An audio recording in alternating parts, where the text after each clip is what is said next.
Assalamualaikum warahmatullahi wabarakatuh. Waalaikumsalam warahmatullahi wabarakatuh. Al-Fatihah.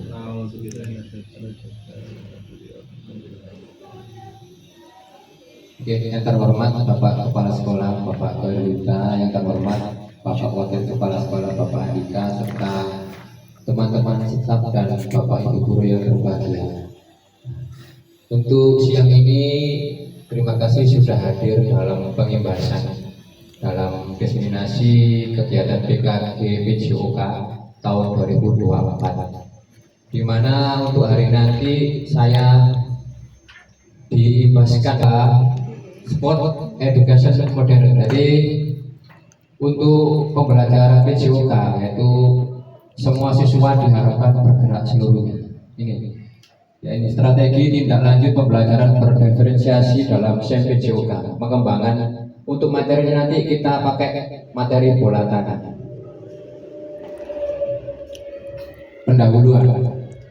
Pembelajaran berdiferensiasi dalam SEM PJOK sangat penting untuk meningkatkan keterampilan siswa.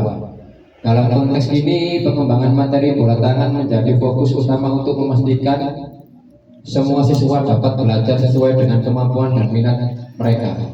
Dalam arti begini Bapak Ibu, di dalam SEM, jadi anak-anak itu semuanya itu berhak memilih dia mau menjadi apa. Contohnya kan di dalam suatu event, kita nanti pakai event ya.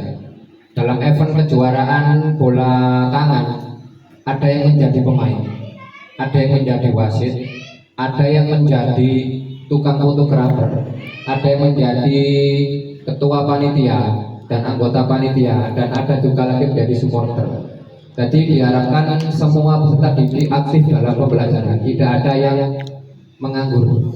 Jadi walaupun anak yang biasanya yang malas olahraga, insya Allah nanti pembelajaran SEM akan bergerak semuanya, tidak ada yang bermalas-malasan. Tujuannya yaitu pembelajaran berdiferensiasi adalah pendekatan yang menyesuaikan metode dan materi sesuai dengan kebutuhan siswa. Dengan strategi ini diharapkan siswa dapat mencapai potensi maksimal dalam pembelajaran bola tangannya. Seperti yang saya sampaikan tadi, dalam pembelajaran SEM diharapkan semua peserta didik yaitu bergerak aktif semuanya. Walaupun dia menjadi supporter, tidak mungkin dia menjadi seperti diam saja. Jadi mereka mengeksplor kemampuan mereka masing-masing, seperti membuat poster, membuat yel-yel, itu yang supporter. Yang menjadi ketua bisa menjadi ketua nanti menyambut upacara pembukaan, ada juga yang menjadi inspektur upacara. Jadi semuanya harus aktif, tidak ada yang bermalas-malasan.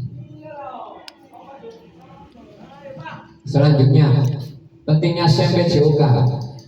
SEM PJOK Sport Edukasi Model Pendidikan Jasmani Olahraga memberikan landasan penting dalam pembelajaran bola tangan. Dengan pendekatannya tepat, siswa dapat lebih memahami teknik dan strategi dalam bermain ini.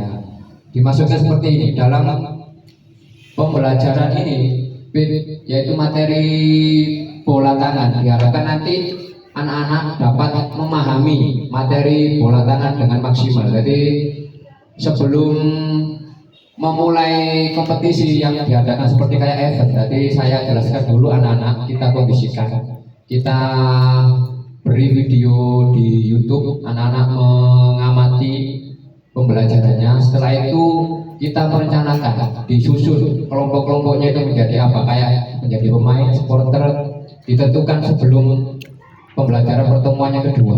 Jadi seperti itu. Strategi tindak lanjut. Setelah pengajaran, strategi tindak lanjut diperlukan untuk mengevaluasi pemahaman siswa. Melalui diskusi dan latihan, siswa dapat mengasah keterampilan dan memperbaiki kesalahan dalam teknik permainan bola tangan. Ya. Dimaksudnya seperti ini. Untuk kegiatan event yang kita pakai itu kita pembelajaran modifikasi. Jadi dalam arti seperti ini, sebelum pertemuan kedua, di pertemuan pertama sudah kita jelaskan untuk permainannya bebas, dalam arti tidak bermain kasar, itu saja. Kata kuncinya tidak bermain kasar dan sportivitas, di mana dalam event setiap pertandingan kan ada yang menang, ada yang kalah. Jadi yang tim yang menang diharapkan tidak melecehkan atau menghina tim yang kalah. Ya, yang tim yang kalah harus kita motivasi supaya kedepannya bisa menjadi lebih baik. Untuk peraturannya kita pakai modifikasi sebisa mungkin anak-anak bisa melakukan permainan ini dengan bagus. Nah, tidak ada aturan yang resmi, kita modifikasi untuk permainannya. Setelah itu minggu ketiga, pertemuan ketiga baru kita evaluasi, kita koreksi lagi dalam pembelajaran tadi apakah ada kekurangan atau tidak dalam pembelajaran SEP pada waktu pertemuan kedua. Capaian, langkah, dan hasil yang diharapkan. Capaiannya, peserta didik dapat bebas memilih menjadi pemain, wasit, supporter, ketua, dan lain-lain yang sudah saya sampaikan di depan tadi ya. Jadi setiap peserta didik berhak memilih sesuai apa yang dia suka. Contohnya kalau ada yang anak yang malas bergerak, kita jadikan dia seperti untuk kameramen. Nah, kamu mungkin karena kameramen tidak bergerak, pasti bergerak mengambil momen tertentu untuk hasil yang bagus.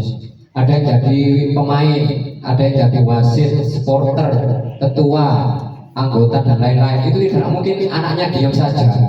Jadi semua peserta didik aktif dalam pembelajaran SEP tadi. Langkah-langkahnya, guru menyiapkan skenario perlombaan bola tangan piala wali kota, lalu peserta didik memilih menjadi pemain wasit sesuai yang diminati. Sama kayak tadi ya. Jadi di pertemuan pertama saya sebagai guru menyiapkan skenario apa yang harus dilombakan di pertemuan kedua. Jadi sudah saya set di pertemuan pertama.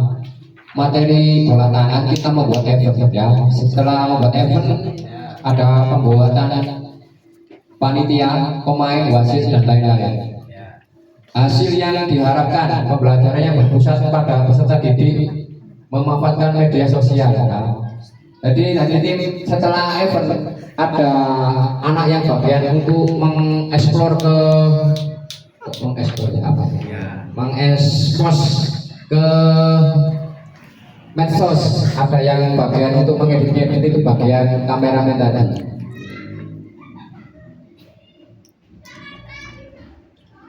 Evaluasi pembelajaran, proses evaluasi sangat penting dalam pembelajaran berdiferensiasi.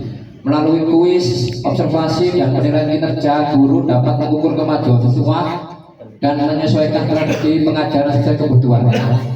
Jadi setelah pertemuan kedua, saat pertemuan ketiga kita evaluasi. Dari segi apa kekurangan kita saat pembelajaran di pertemuan kedua? Seperti itu. Lanjut.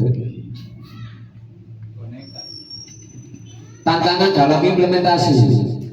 Mengimplementasikan strategi tindak lanjut dalam pembelajaran berdiferensiasi tidak tanpa tantangan. Keterbatasan waktu, sumber daya, dan pemahaman siswa menjadi faktor yang harus diatasi untuk mencapai hasil yang optimal. Jadi untuk menjelaskan ke anak-anak itu mungkin butuh tenaga. Karena apa?